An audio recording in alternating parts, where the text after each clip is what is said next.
Magandang umaga. Narito na ang PTV Balita ngayon.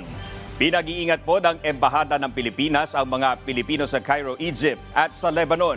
Sa gitna po yan ng mga kilos protesta na may koneksyon sa bakbakan ng Israel at Hamas.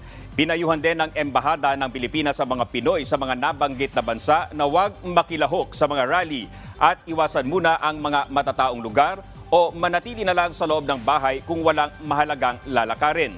Inanunsyo naman ng Department of Migrant Workers sa mga numero ng telepono kung saan pwedeng humingi ng tulong ang mga Pilipino.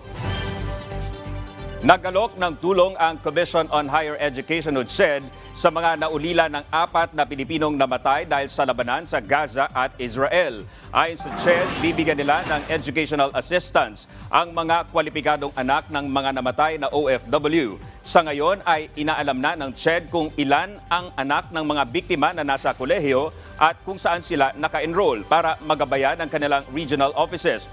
Una nang ipinag-utos ni Pangulong Ferdinand R. Marcos Jr. sa lahat ng ahensya ng gobyerno na tulungan ang pamilya ng mga namatay na Pinoy. At yan ang mga balita sa oras na ito. Para sa iba pang updates, i-like at i-follow kami sa aming Facebook at Twitter sa @PTVPH. Ako po si Dominic Almelor. Magandang umaga.